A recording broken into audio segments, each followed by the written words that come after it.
Hey guys, Coach Levi here with Top Tier Boxing.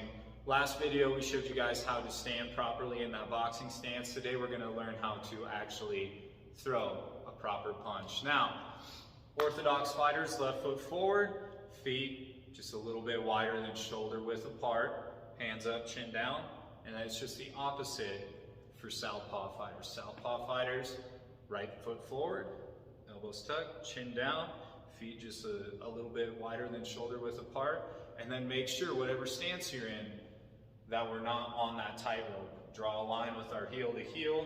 If you're doing that, we're on a tightrope, no big deal. Just take a step out and have that nice relaxed stance. Now with punching, first thing is these two knuckles hurt them, these two knuckles hurt you. So if you punch with your thumb down, you're going to hit with these two knuckles, it'll hurt them.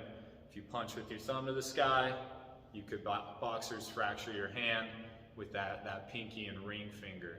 Okay, that's a very, very beginner's mentality with that.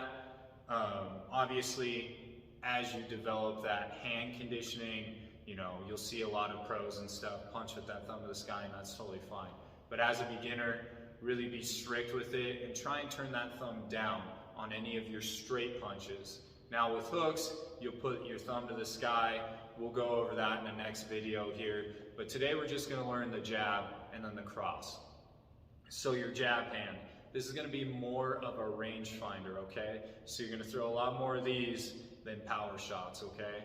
So as I throw this out, straight out, and then I wanna rotate at the end.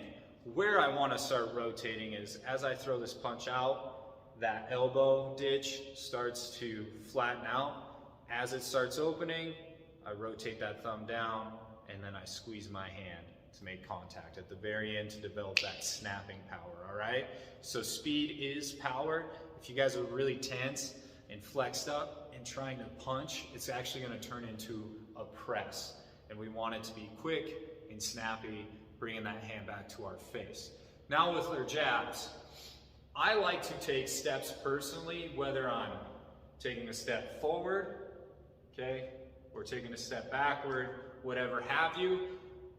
It's important, especially if you're training somebody, to have that timing of their foot and hand landing at the same time. You don't want to punch and then step. You don't want to step and then punch, right? And especially if you have hang time to where you actually hit them and your foot's off the ground, this is going to push you back, all right? So from here, just taking a little step forward, nothing crazy. Step, hand back to the face, all right? That's your jab hand. Now with our cross, couple more mechanics that need to go into this. So from that good stance, all right? When I throw this cross, same thing applies with the thumb down, and then as this elbow extends up, that's when we develop that rotation and squeeze at the end to develop that snap. All right? Everything arm-wise, same mechanics as the jab, okay? So, waist down, this right hand has a few more mechanics that go into it, all right? So, let's start at the hip. I want to think about developing power with my hip, and you'll feel your hip as you start to turn it hit a little wall where it starts to get uncomfortable in that knee, and that knee kind of wants to travel, and that foot wants to travel with it, all right? So, I start turning that hip, I hit this little wall here, start to turn my knee and my foot, and then at the end, I kind of sit in this little saddle. You're not trying to squat, it's just where that power finally develops at the very end there, okay? So, if I think about it, when my hip hit that wall, all right, that's when I sail out my hand, my knee, and my toe. That's when that movement happens. So from that stance, I hit that wall, turn the back knee, back toe, and sail the hand out all at the same time, just like this. Bam, bam. Okay, hip, hit the wall, start rotating, send that hand out. Here, here, okay? That's how we have our fighters throw that punch. Now at a very, very beginner's level, if those cues aren't working for you, What you can do is just tell people, hey, turn your foot like you're squishing a bug, all right? And the biggest thing when you're turning this foot is we're not over-rotating, we're not coming up on that toe, okay? We're not kicking back to where we have a straight leg, all right? We want to keep weight back there, okay? Almost like you're gonna do a one-legged jump, all right? Or push through the ground, okay? With that back toe, you'll also, that back foot, your toes, you don't want to be too heavy one side, too heavy the other side, okay? All 5 toes are gripping the ground here, and we're not over rotating. That'll be very important when you're setting up the left hook, all right? So with the jab, I can take a step, and then I can rotate on that right hand. Make sure on the right hand, back foot, back knee, back hip, all rotate and not over rotate. All right, guys?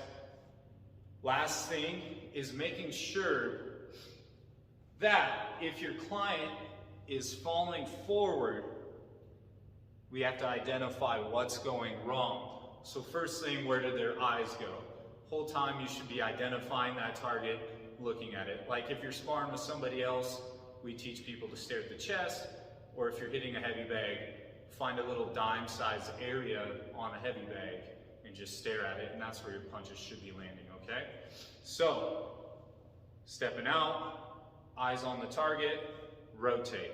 Now, if they're really falling forward, they're probably really heavy in that front leg, all right, and really light in this back leg.